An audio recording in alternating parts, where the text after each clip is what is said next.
Sejarah Jalan Pantura, Jejak Pesisir Utara Jawa. Jalan Pantai Utara Jawa atau Pantura membentang 1316 km dari Merak, Banten hingga Ketapang, Banyuwangi, melintasi Banten, Jakarta, Jawa Barat, Jawa Tengah, dan Jawa Timur.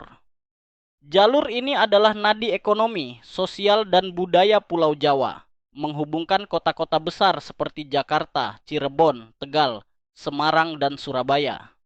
Sejarahnya meliputi era Mataram Islam, kolonial Belanda, hingga Indonesia modern dengan kisah pembangunan, kerja paksa, dan transformasi sosial. Pada abad ke-16, Cikal Bakal Pantura sudah ada sebagai jalur setapak era Mataram Islam.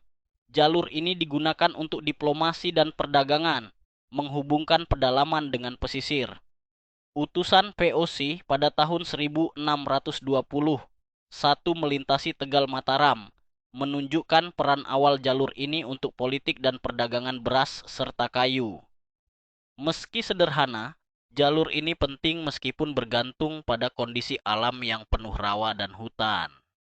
Pada awal abad ke-19, Gubernur Jenderal Belanda Herman Willem Daendels 1808 sampai 1011 membangun jalan raya pos sepanjang 1000 km dari Anyer ke Panarukan, Cikal Bakal Pantura, untuk mempercepat transportasi militer, pos, dan hasil pertanian seperti kopi Priangan.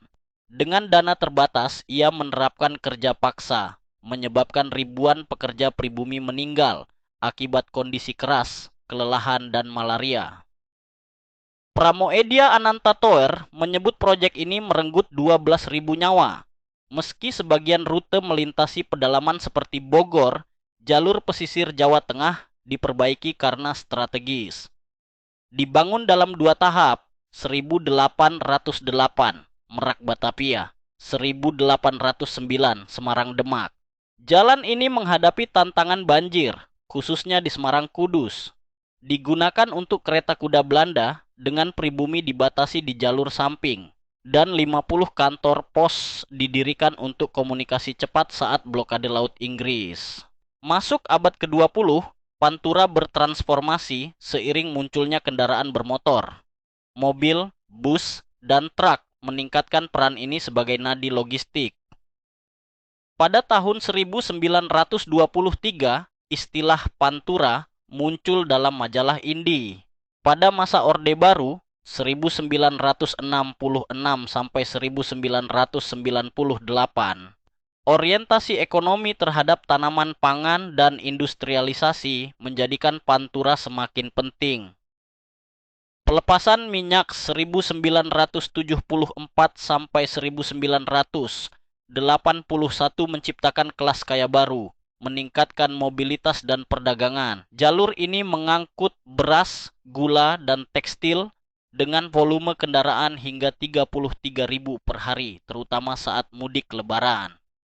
Namun Pantura juga dikenal sebagai kawasan liar karena kecelakaan, kemacetan, pungutan liar, dan premanisme.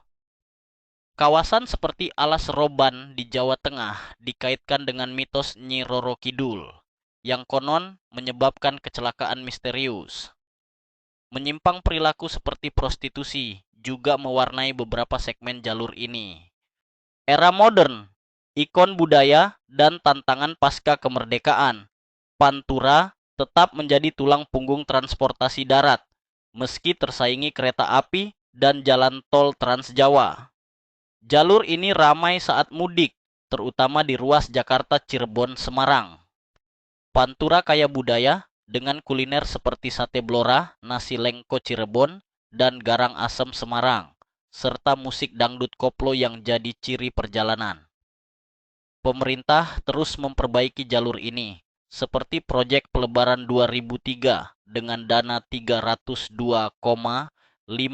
miliar rupiah, namun kemacetan seperti di Pati Rembang 2023 tetap menjadi masalah. Warisan Pantura-Pantura adalah saksi sejarah Indonesia, dari kerja paksa era Daendels hingga nadi logistik modern. Meski berkurang dengan keberadaan tol Trans Jawa, Pantura tetap ikonik dalam memori kolektif, mewakili ketahanan, adaptasi, dan budaya Jawa.